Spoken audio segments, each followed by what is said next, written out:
Hey everybody and welcome to another Platinum review, and this time it's of the game Mass Effect Andromeda, where I'll be pretty much just going through the trophy list, how I felt about the overall game, and discussing a few of the technical issues that I had along the way as well. So I wanted to start by actually going through the entire trophy list, highlighting some trophies that you might need to look out for if you're aiming for a one playthrough or less, and just kind of how difficult the overall trophy list and how I found it. Now I have gotten platinum on it. I just earned it yesterday. The entire game is about 56 trophies, which is pretty much the average for a full title on the PlayStation 4. So as you can see here now, this is the Platinum. I earned it 2 days ago, and I'm just making this video here now. That was the last thing I did. But the trophy list compare is very much like other Mass Effect games. A lot of it is, at least one third of it is made up of using a combination of different powers and your squad mates to get like various different trophies. And one thing that's great about this list is that most of the trophies can either be earned in single player or multiplayer. Some of those combat based trophies can only be earned in single player, so you just have to, if you actually look at the trophy description, it will say in brackets single player, which means you can only earn that trophy in single player. But if the trophy doesn't have that in it, then it can be earned in a combination of multiplayer and the single player stuff, like reviving your teammates and stuff like that. So that's great, and it also extends down to the difficulty of the game, which is something I was delighted about as well. This is the very first trophy that might give you a lot of trouble. It's definitely the trophy to get me the most amount of hassle, and that you have to complete 3 romances with 3 different characters across all your playthroughs, but all those playthroughs have to be on the same profile. Now, I only wanted to play the game. I tried to get the entire game platinum on one playthrough, but I found it very, very hard to get all the relationship character requirements done. So I did have to extend it into New Game Plus. So definitely look up at a guide about this trophy if you're aiming to do it in one playthrough or less. So as I mentioned earlier, one of the great things about this trophy list is some of them can be completed in single player and multiplayer, and this is one of the best trophies that has that ability, which is you can complete the entire single player on the Insanity difficulty, or 5 gold multiplayer extractions in the multiplayer co-op. To be honest, I would probably recommend a multiplayer because there's a few other different trophies that are easier to earn in multiplayer than single player, and it's also a lot easier being able to group up with a lot of other high level players. The maximum level is to level 20, but I'm sure once you get to level 13 or 14 you'll be able to matchmake into gold, and I just completed it with randoms all in one day. I completed 5 of them in one day, and that saved me doing an entire single player playthrough of the uh, most hardest difficulty. All these trophies here, I'm not really going to go into it. It's mostly related to the story released and loyalty based missions. But like I said, these are some of the other trophies that you can unlock in single player or multiplayer that are probably done easier in multiplayer. Except for this one, actually, that's actually a single player one. You definitely want to go for high performance in the single player. There's only really 2 other trophies that you would need to look out for. This is one that you'll need to look out from the very start. You have to buy strike teams and send them on missions. The trophies, you have to upgrade it to the highest level, which is level 20. You can use an app to manage it all offline, but be aware that if you use the app, don't level up your final team from 19 to 20 within the app. You have to do it on the PlayStation, otherwise the trophy actually won't pop.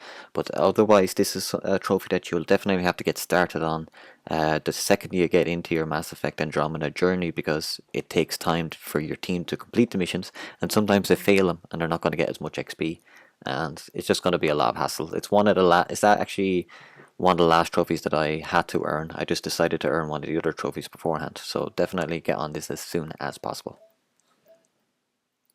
So the rest of the trophy list is pretty easy. There's only one other trophy that you're going to really need to put a lot of effort into, and that's for completing the 20 remnant puzzles in the one playthrough.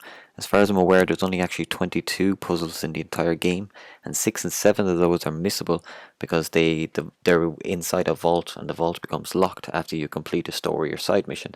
So, and it all needs to be done in the very one playthrough. So a guide is highly recommended here if you don't want to have to do an additional playthrough just to earn one trophy. So that's pretty much the entire trophy list kind of summarized. So the rest of this video will be about how I felt about the overall game and the various technical issues I experienced.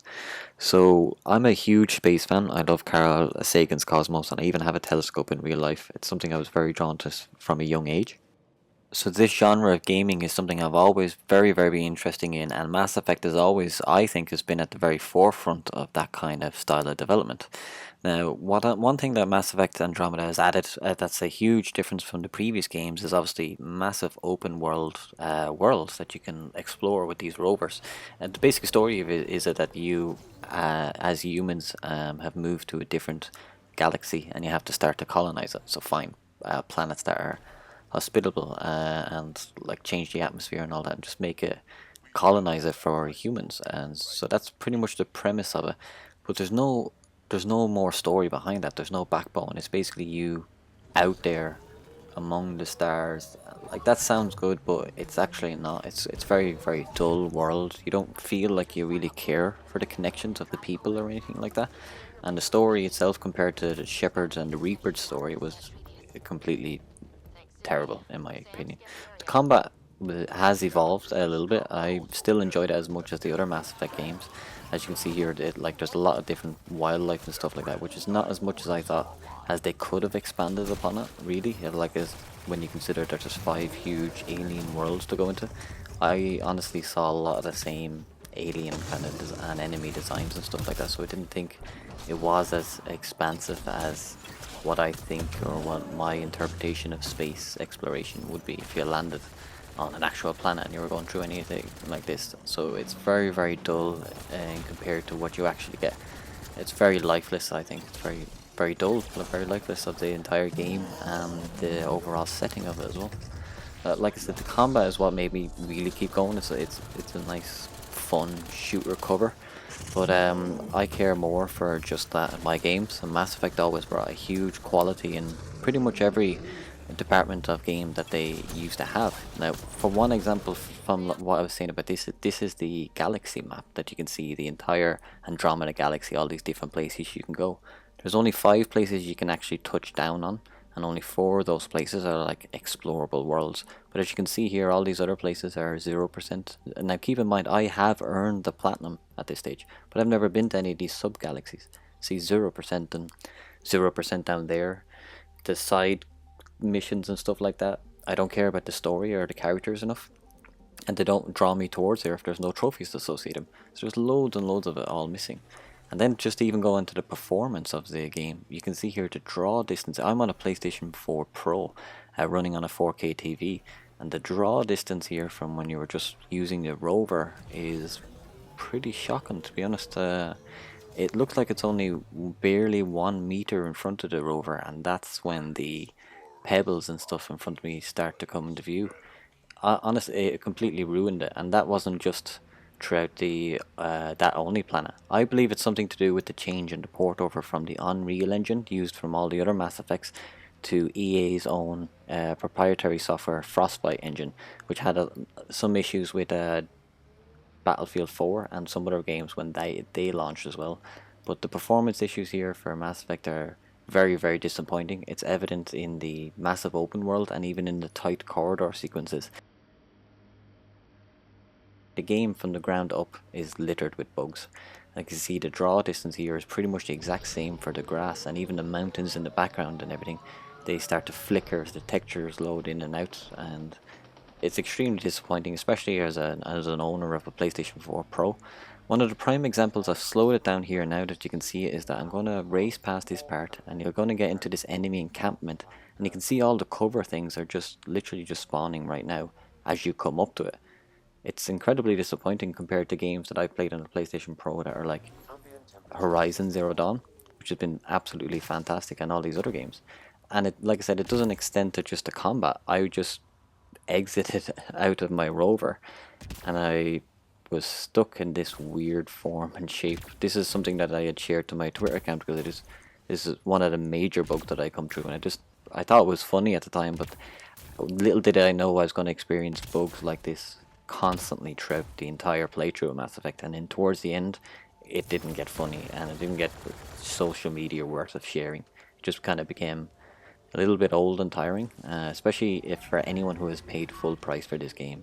I got this game as a lend off a friend, and I'm very thankful for that. Thanks Dave for that. But honestly, the entire game I'd be very disappointed if I paid full price. And overall, even though I got the game for free off a friend, I'm still very, very disappointed that the game is in the way it is because it's a beloved franchise, one of mine.